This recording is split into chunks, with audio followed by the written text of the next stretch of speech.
Sayyidina wa maulana Muhammad ibn Abdullah wa ala alihi wa sahbihi wa man tabi'ahu wa wala. Amma ba'du, qala Allah ta'ala fi kitabihil karim wa huwa asdaqul qailin wa qala rabbukum ud'uni astajib lakum. Para ulama, para kiai, para asatidzah, bapak-bapak, ibu-ibu, hadirin wal hadirat, shaimin wa shaimat rahimakumullah. Wabil khusus abang kami Bang Haji Anas Karim Rifai yang sangat saya hormati beserta keluarga besar, putra-putri beliau, menantu dan cucunya, mudah-mudahan senantiasa selalu dalam lindungan Allah Subhanahu wa ta'ala, diberikan kesehatan oleh Allah Subhanahu wa ta'ala dengan kesehatan yang sempurna, amin ya rabbal alamin. Akhinal mahbub, ada kawan kami, sahabat kami Kiai Nunuk dari Ceger, alhamdulillah beliau hadir. Para pejabat aparatur pemerintah, aparatur keamanan, 2 polsek hadir di tengah-tengah ini. Ada Bang Agus dan Bang Doni, sehat, mudah-mudahan panjang umur, amin ya rabbal. Hari ini kita bertemu di waktu yang sangat baik, di bulan yang baik, dan di saat yang baik, dalam acara yang baik. Salah satu tanda di antara doa kita diijabah, ada waktu yang mustajab, yaitu bainal asri wal maghrib, antara asar dan maghrib. Itu waktu yang mustajab. Ditambah lagi menjelang buka berpuasa, ini juga waktu yang mustajab, apalagi bulannya bulan Ramadan.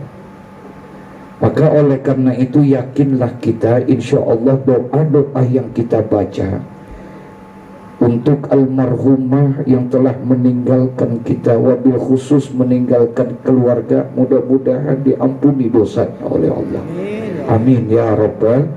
Diterima amal ibadahnya, dan juga insya Allah ditempatkan di tempat yang terbaik di sisi Allah Subhanahu wa ta'ala.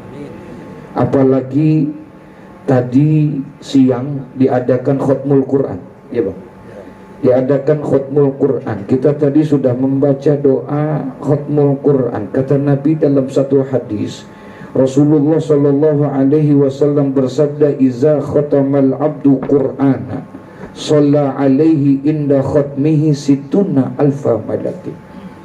Apabila telah menghatamkan Quran seseorang, ada seseorang menghatamkan Quran, shalla alaihi inda khatmihi, maka berdoalah pada saat menghatamkan Quran itu, situna alfa malakin, 60.000 malaikat ikut mengaminkan doanya. Ini ada 60.000 nggak nih? Halo? Masya Allah, 60.000 ikut mengaminkan doa. Doaul malaikat mustajabah, doanya malaikat mustajab, akan dikabulkan oleh Allah, insya Allah. Makanya yakin kita, apalagi Allah janji nggak ada doa yang tidak dikabulkan oleh Allah. Semua doa-doa pasti dikabulkan oleh Allah, karena Allah mengatakan wa qala rabbukum ud'uni astajib lakum.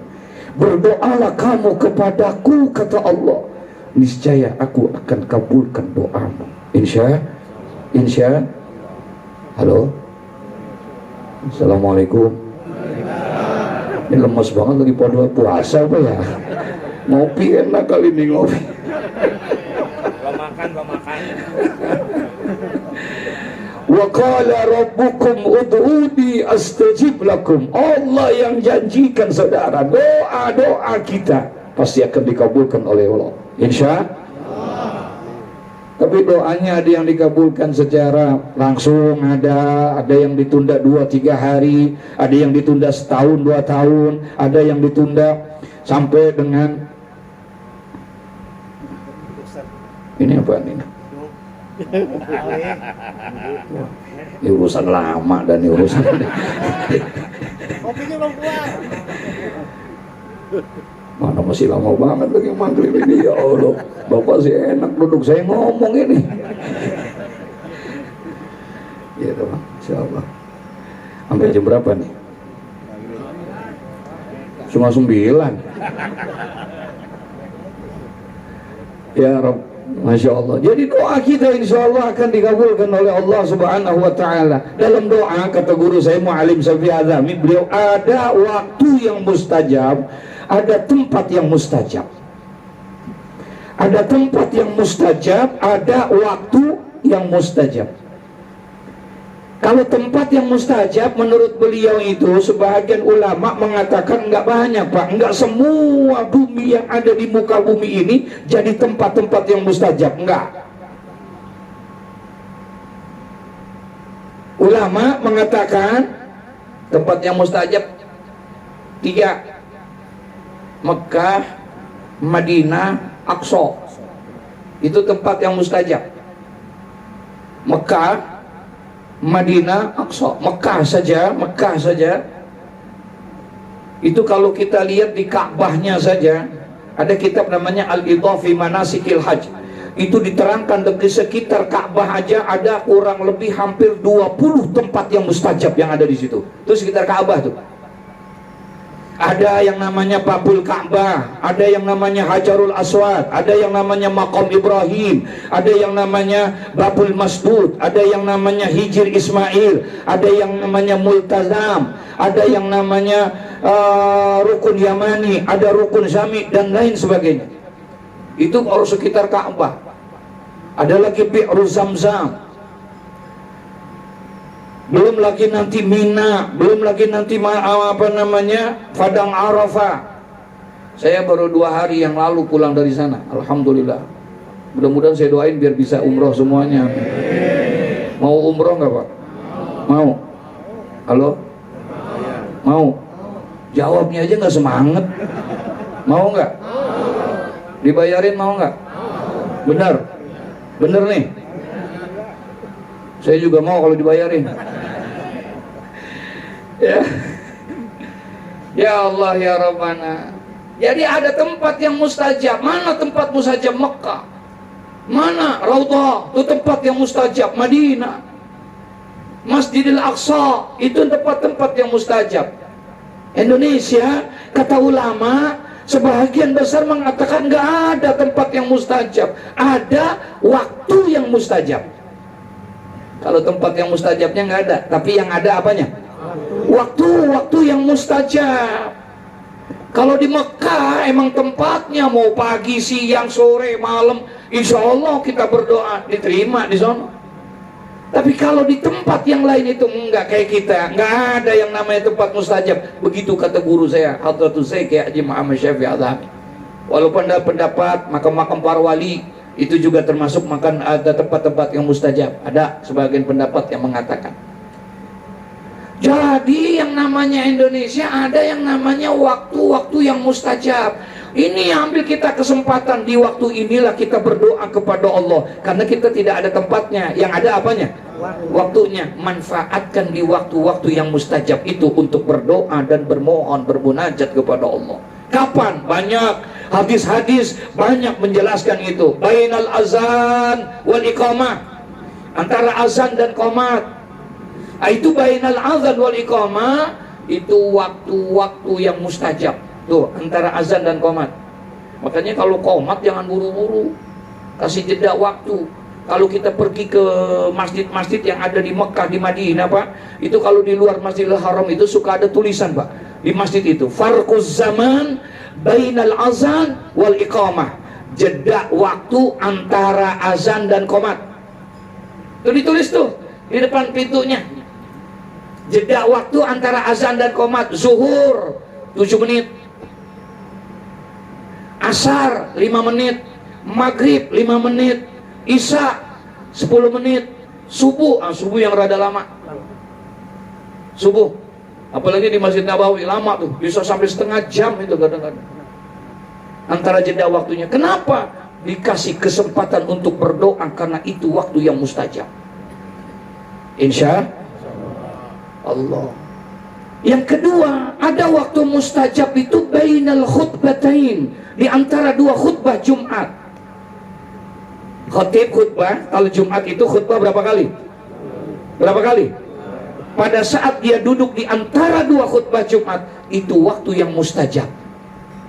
Doa di situ, minta mohon sama Allah.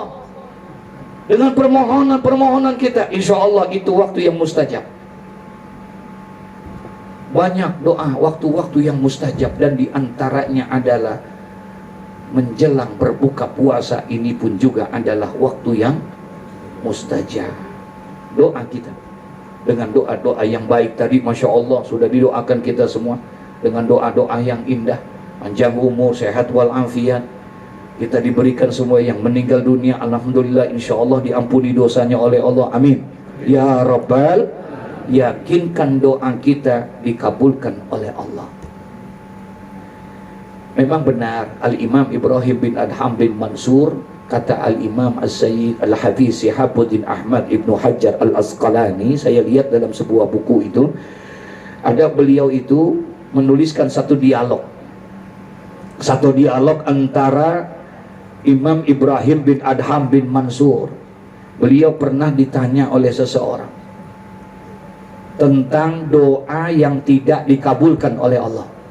Ya, tentang doa yang tidak dikabulkan oleh Allah. Ini jam saya kayaknya lama banget jalannya ya. Ini berapa menit lagi sih? Masih lama. Emang sengaja kali ya.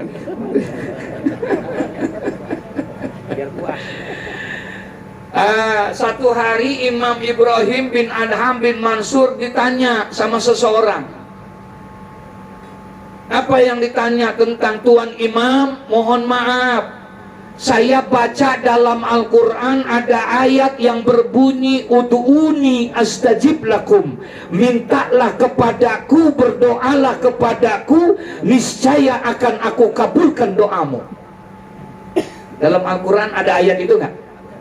Ud'uni astajib lakum, berdoalah kepadaku, niscaya aku akan kabulkan itu.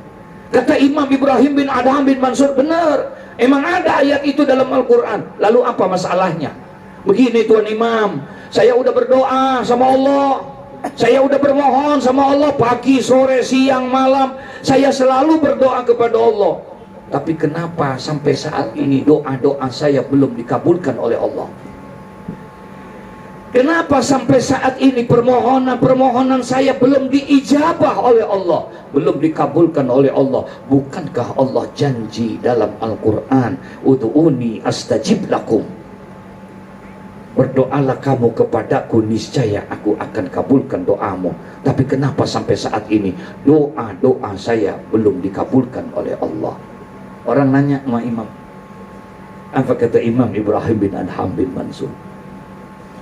Tahukah kalian kenapa doa-doa kalian belum dikabulkan oleh Allah? Kenapa doa-doa yang kalian minta, permohonan-permohonan yang kalian mohon kepada Allah belum diijabah, belum diperkenankan oleh Allah? Ditulislah ini dialog oleh Al-Imam Al-Hafiz Syihabuddin Ahmad Ibnu Hajar Al-Asqalani dalam kitabnya Nasaihul Ibad. Apa yang menyebabkannya itu? Yang pertama, kata beliau, araftumullaha wa lam tu'tuhu haqqahu. Nih, yang menyebabkan doa kita tidak dikabulkan oleh Allah, yang menyebabkan permohonan-permohonan kita tidak diperkenankan oleh Allah. Araftumullaha wa lam tu'tuhu haqqahu. Kalian kenal Allah, tapi kalian tidak pernah taat menjalankan perintah-perintah Allah. Itu yang nyebabin doa kita nggak dikabulin. Kalian kenal Allah, tapi kalian tidak menjalankan kewajiban kalian kepada Allah. Hanya sekedar timbang apa? Halo? Assalamualaikum. Gue jadi lemes juga ini. Ada kopinya Pak Camat? Belum. Oh belum. Oh, kalau ditanya tentang Allah, kenal kita sama Allah. Kalau ngomongin Allah paling hebat. Ada orang nanya, Pak, siapa yang menciptakan alam semesta ini? Jawabannya Allah. Anak kita di rumah nanya, "Papa, yang menciptakan langit, bumi, bulan, bintang, matahari siapa?" Allah. Kenal banget kita sama Allah. Zohor lewat, asar lewat, subuh kagak. Timbang kenal doang, tapi nggak pernah menjalankan. Bagaimana Allah mau dekat sama kita, saudara? Kalau kita sendiri nggak pernah mau dekatkan diri kepada Allah, betul Pak? Bagaimana mungkin kita bisa mendekatkan ini Allah dekat sama kita kalau kita jauh sama Allah? Dan Allah tidak bisa dekat dengan kita kalau kita hanya bicarakan saja Allah. Nggak bisa. Nggak bisa dekat Allah kalau kita hanya ceramahkan saja. Nggak bisa dekat Allah kalau hanya kita bikin satu seminar tentang eksistensi Allah. Sehari semalam kita ngomongin Allah. Apa bisa dekat Allah dengan cara begitu? Tidak. Allah akan dekat dengan kita kalau kita banyak mendekatkan diri kepada Allah dengan memperbanyak ritual ibadah. Betul? Semakin banyak kita ibadah kepada Allah, semakin dekat Allah kepada kita. Insya semakin dekat kita, semakin banyak kita sujud sama Allah, semakin dekat Allah sama kita. Semakin sering kita bangun di waktu malam, ketika orang sedang asik tidur, sedang orang terlena di dalam mimpinya, kita bangun, kita sujud, kita tahajud. Semakin sering kita bertahajud, yakinlah semakin dekat Allah dengan kita. Insya kalau Allah sudah dekat dengan kita, maaf nih, kalau Allah sudah dekat dengan kita, jangankan yang kita minta, yang tidak kita minta pun pasti diberikan oleh Allah, karena Dia adalah zat yang Rahman dan Rahim. Betul? Jadi oleh karena itu, kalau sekarang kita ada doa-doa kita yang belum dikabulkan sama Allah, kita jangan suuzon dulu sama Allah, Pak. Kalau ada doa-doa kita yang belum dikabulkan sama Allah, kita jangan punya prasangka jelek dulu sama Allah, tapi jauh introspeksi kepada diri kita. Betul? Mungkin masih banyak kewajiban-kewajiban Allah yang belum kita jalani. Sementara larangan-larangan Allah seringkali kita lakukan. Nih kita nih, kurang dekat kita sama Allah. Makanya dikasih Ramadan, Pak. Ya, makanya Ramadan ini hadiah buat umatnya Nabi Muhammad. Umat lain gak dapat, Bang. Makanya dikasih supaya kita mendekatkan diri. Coba lihat kalau lagi Ramadan, orang kan mulai nilai keimanannya naik gak? Naik, Pak. Naik. Yang kagak pernah baca Quran datang bulan Ramadan baca Quran. Yang kagak pernah sembahyang berjamaah datang Ramadan jamaah. Ada nggak? Ada. Yang tadinya pelit banget manusia, tahu medit, datang bulan Ramadan, alhamdulillah tuh masukin kotak amal. Iya, tuh makanya dikasih supaya meningkatkan iman kita ini. Ini bulan Ramadan kita nggak cukup, Pak. Kita nggak bisa diceramahkan saja, nggak bisa dipidatokan. Aduh, orang kalau udah bicara agama hebatnya bukan main, ngomongnya luar biasa, tapi kewajiban yang nggak pernah ditinggal, nggak pernah dijalankan. Bagaimana Allah bisa dekat? Seringkali ini kita ini dekat sama Allah dalam situasi-situasi dan kondisi tertentu aja. Maaf nih, biasanya kita kalau lagi ingat sama Allah, lagi senang apa lagi susah? Halo? Enggak, jujur. Biasanya kalau lagi ingat sama Allah, lagi senang apa lagi susah? Hah? Ini kok lagi begini nih, lagi ingat banget sama Allah. Kenapa? Lagi lapar-laparnya soalnya. Kita kalau lagi susah ingat sama Allah, betul ya? Oh ya Allah, ketika ujian datang bertubi-tubi kepada kita, cobaan datang, musibah datang menimpa kepada kita, Masya Allah, dekat sekali Allah sama kita. Tiap malam kita bangun, Pak, gelar sejadah, angkat doa kita, minta sama Allah. Ya Allah, ya Allah, kita panggil Allah. Bahkan kadang-kadang sambil menangis kita. Kenapa? Lagi susah, lagi ada masalah. Tapi ketika kita sedang mendapatkan kenikmatan, senang kita, sehat kita, jaya kita, sukses kita, seringkali kita lupakan Allah dalam kehidupan kita. Betul? Itulah Allah sindir kita dalam Al-Quran. Apa kata Allah? Wa idza massal insana durru ta'ana li jambihi aw qa'idan aw qa'ima falamma kasafna anhu durrahu marra ka'allam yad'una ila durrin massahu. Begitu tandasnya Allah sindir kita sebagai manusia. Wa idza masal insana durru, ketika manusia kami berikan ujian, ketika manusia kami berikan cobaan, kami timpakan musibah kepadanya, da'ana li jambihi au qa'idan au qa'ima, barulah manusia pada saat itu ingat sama aku, kata Allah. Lagi berbaring dia ingat, lagi duduk dia ingat, lagi berdiri dia ingat. Kenapa? Lagi ada apa? Musibah, lagi ada ujian dan cobaan. Tapi kata Allah, falamma kasafna anhu durrahu. Nah, ketika musibah itu kami ganti dengan kenikmatan. Ketika musibah-musibah itu kami tukar dengan kenikmatan. Yang sakit kami sembuhkan penyakitnya, yang rezekinya kurang kami tambah rezekinya, yang gak pernah naik jabatan dan kedudukannya kami naikkan jabatan dan kedudukannya. Senang dia, sehat dia, jaya, sukses dia. Marroka allam yad'una ila durrin masahu. Manusia pun berjalan dengan sombongnya, kata Allah, seolah-olah dia belum pernah ingat kepada aku, kata Allah. Kalau lagi susah ingat, kalau lagi senang lupa. Ini kita. Oleh karena itu yang pertama, kita jangan suuzon kalau belum doa kita belum dikabulkan sama Allah. Ini kita nih. Jadi yang menyebabkan doa kita yang dikabulkan bukan Allahnya ingkar janji, enggak. Allah maha suci Allah daripada itu.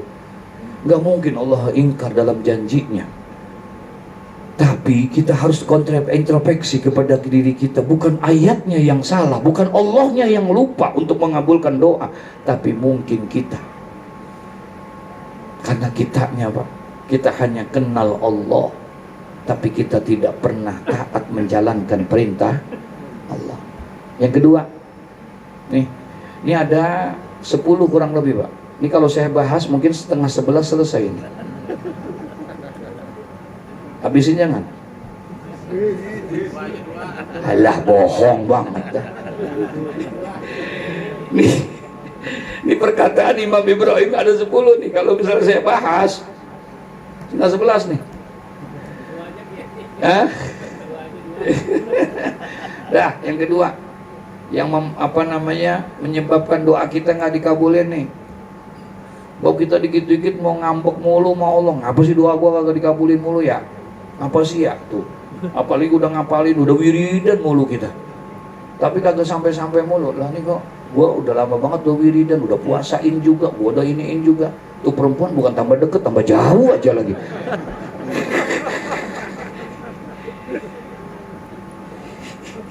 Ya ilah, ternyata salah yang dibaca. Wiridan buat orang ngelahirin, bukan orang nemenin. Astagfirullahaladzim. Yang kedua, yang menyebabkan doa kita tidak diterima oleh Allah, ditolak dan tidak dikabulkan, akaltum ni'mata rabbikum walam tashkurulah. Yang kedua, kalian makan nikmat Allah, tapi kalian tidak pernah pandai mensyukuri nikmat Allah. Akaltum ni'mata rabbikum walam tashkurulah.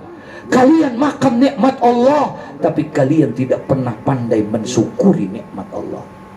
Jujur Pak, nikmat Allah banyak nggak? Yang sudah diberikan kepada kita banyak nggak?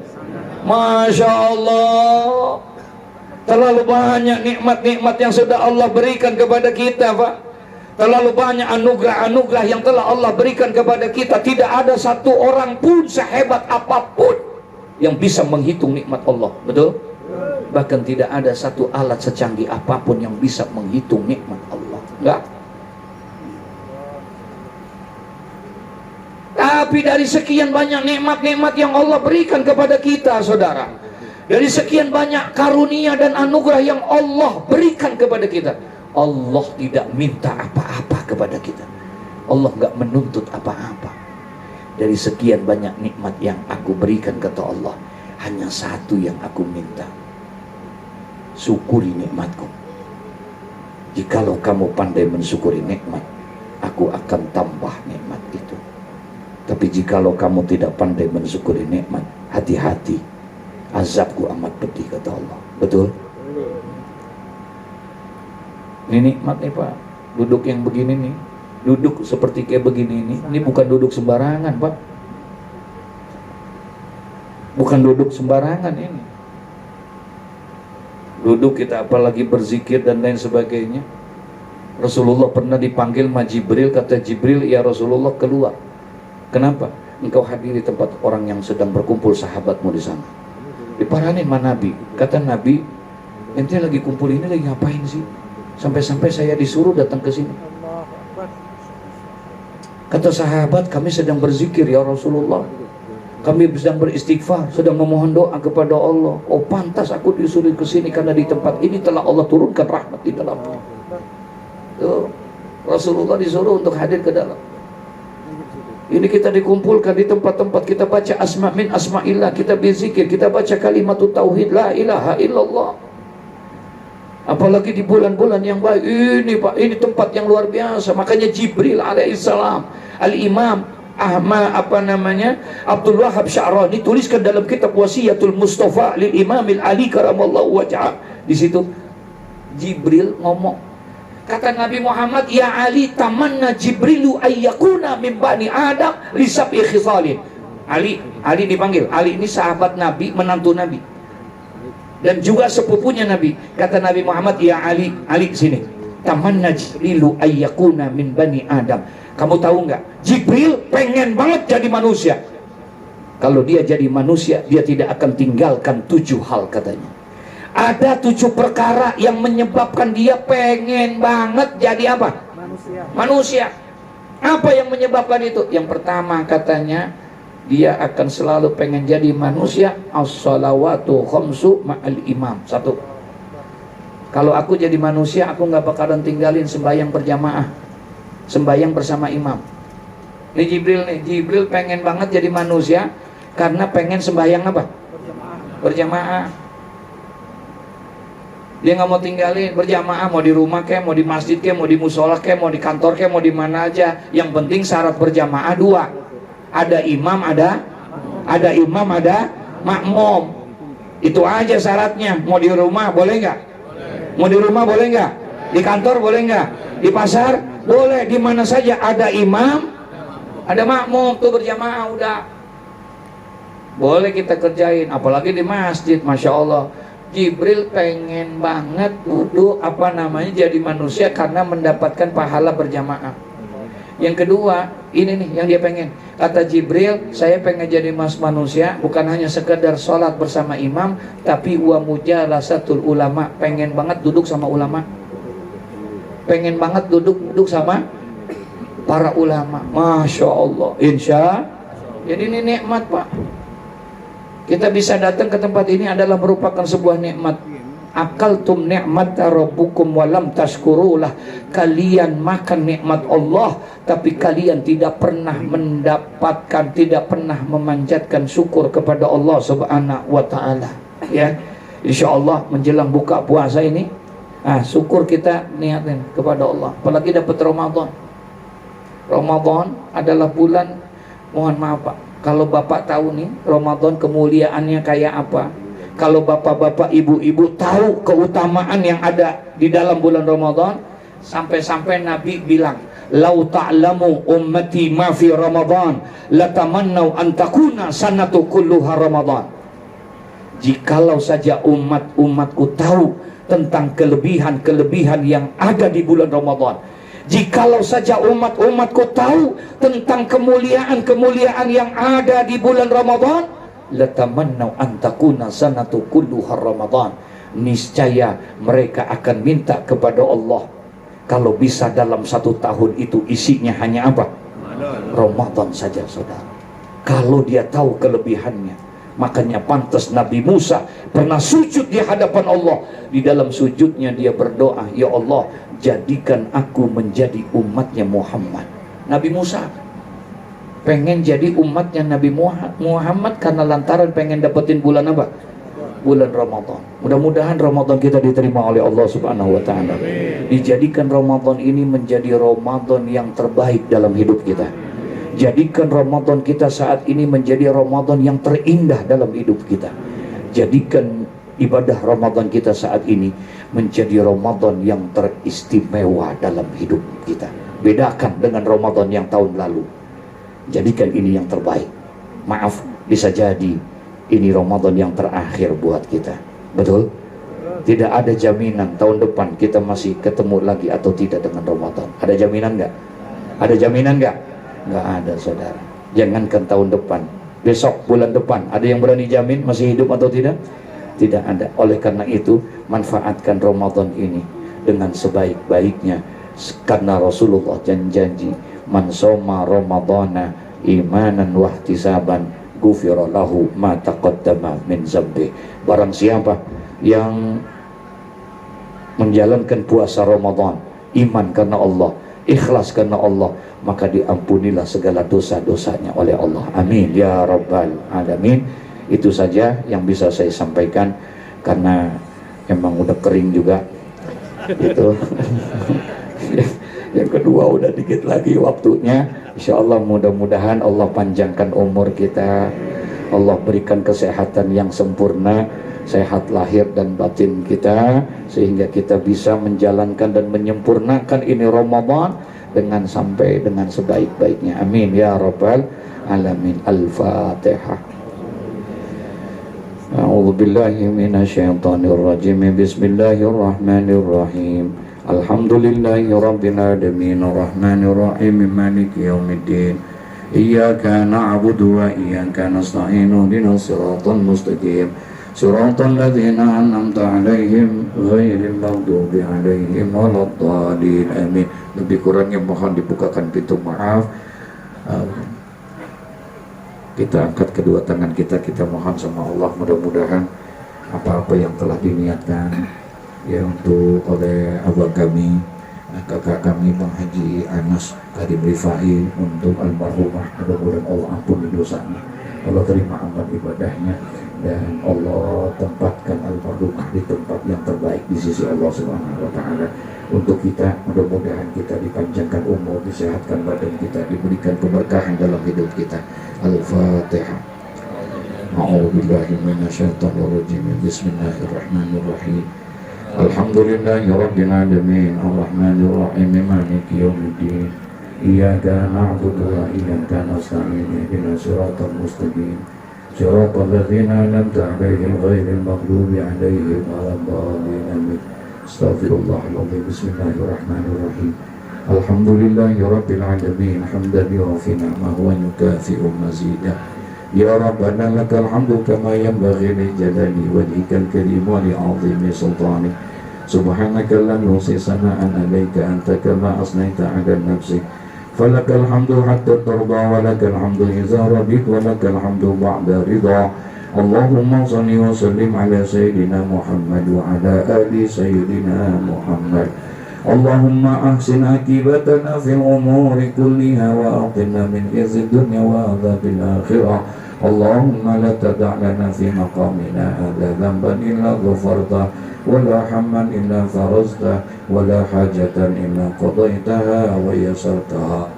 Fayassir umurana ya Allah, fayassir umurana ya Allah, wa nawwir qulubana wasrah sudurana, wa akhtim bis-saliati a'malana. Allahumma rabbana atina fid dunya hasanah wa fil akhirati hasanah wa qina azabannar. Wa sallallahu ala sayyidina Muhammad wa ala alihi wa sahbihi wa sallam. Subhana rabbika rabbil izzati amma yasifun wa salamun alal mursalin walhamdulillahi rabbil alamin. Asyhadu an la ilaha astaghfirullah. Nas'aluka ridhaka wal jannah wa na'udzubika min sakhatika wan nar. Asyhadu an la